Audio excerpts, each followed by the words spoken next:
RUU Kesehatan baru saja disahkan oleh DPR menjadi undang-undang, tapi pengesahan itu menuai pro kontra terutama di kalangan sejumlah organisasi profesi tenaga kesehatan.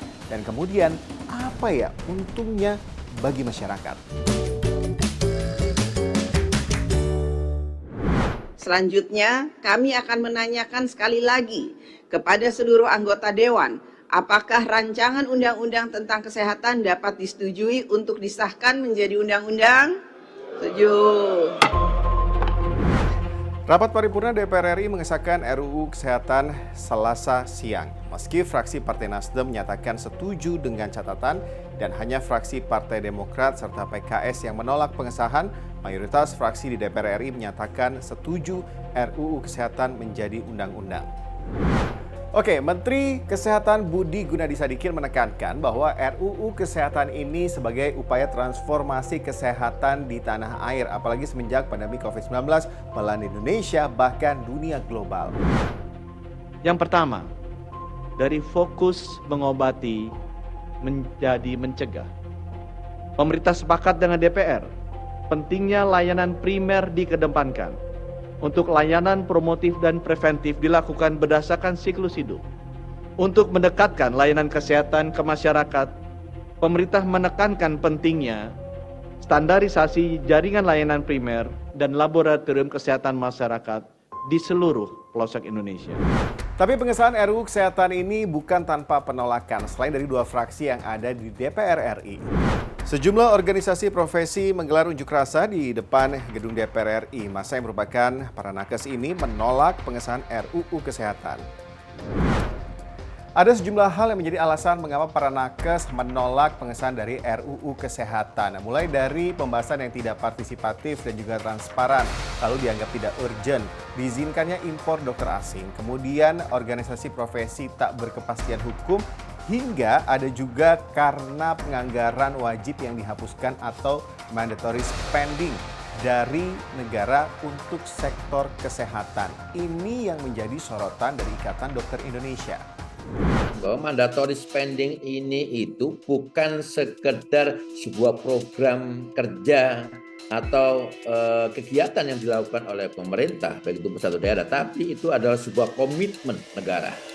Kuantitas itu dibutuhkan, jadi persentase itu dibutuhkan dalam satu upaya pembuktian kepada masyarakat bahwa masyarakat ingin mendapatkan kepastian hukum komitmen negara terkait dengan pembiayaan kesehatan. Sehingga hilangnya mandatory spending ini akan bisa mengakibatkan keberpihakan atau komitmen negara tidak dipertegas di dalam satu regulasi. Dan kalau kita bicara sekarang program transformasi kesehatan itu adalah program yang berbiaya tinggi, program yang harus dimunculkan dalam satu bentuk sebuah anggaran. Ya, kalau umpamanya sekarang anggaran itu tidak disebutkan, dari mana sumber pembiayaan program transformasi ini? Inilah yang kemudian bisa diartikan bukan tidak mungkin, maka yang lebih difokuskan negara itu hanya di dalam hilirisasi sektor kesehatan. Penguatan infrastruktur, penguatan berkaitan dengan investasi kesehatan, penguatan berkaitan dengan SDM kesehatan sehingga membuka peluang SDM kesehatan asing yang masuk ke Indonesia. Padahal kita tahu bahwa problem kesehatan itu adalah problem dari hulu sampai hilir. Dengan adanya pro dan kontra terkait pengesahan RUU Kesehatan, kami juga diskusi hal ini dengan Ombudsman RI. Bagaimana RUU Kesehatan ini juga memiliki peran penting dalam peningkatan layanan kesehatan terhadap masyarakat, tapi juga keberpihakannya dalam perlindungan hukum terhadap tenaga kesehatan. Justru fokus pada layanan primer dengan kegiatan preventif dan promotif ini terancam akan terbengkalai dalam pelaksanaannya, khususnya di pemerintah daerah, karena daya dukung anggaran yang justru kalau sebelumnya ada mandatory spending 10% itu, sekarang justru itu dihilangkan. Nah ini problem ini. Pemda kita umumnya kalau dia tidak diatur di undang-undang, maka itu kemudian gampang diabaikan. Bahkan diatur di undang-undang pun selama ini masih sangat banyak Pemda yang mengalokasikan anggaran untuk kesehatan itu jauh di bawah 10%. Ombudsman mencatat ada daerah yang cuma 3, 4, atau 5%. Nah, apalagi kalau tidak diatur di undang-undang. Kemudian kedua adalah, ini juga menjadi kerisauan dari para tenaga kesehatan dan tenaga medis, di mana sisi perlindungan hukum itu masih dirasa belum teroptimal. Ombudsman sebenarnya sudah menyampaikan DIM, daftar inventarisir masalah, ke Panja DPR, di mana kami mengedepankan bagaimana sisi pengawasan administrasinya, ya, bukan semata sisi penindakan pidana, gitu ya. Karena kalau pidana ini ketakutannya kemudian adalah akan terjadi kriminalisasi, di mana gagal praktek itu kemudian lalu dikriminalisasikan.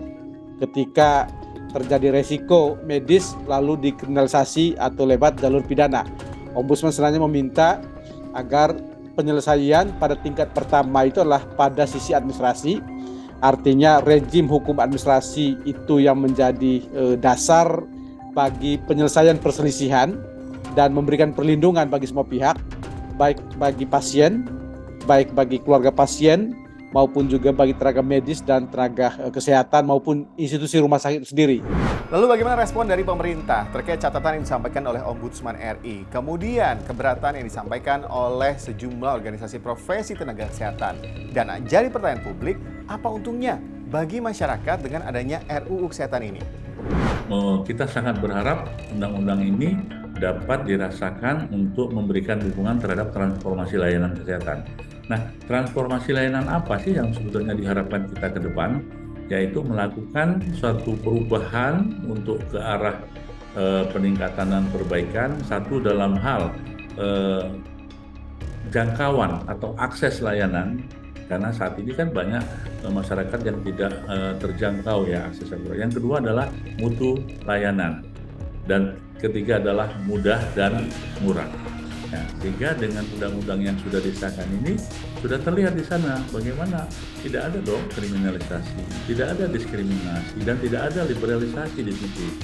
Nah, sehingga ini sudah clear menjawab apa yang menjadi keraguan atau ketidaksetujuan dari orang-orang tadi yang menyampaikannya.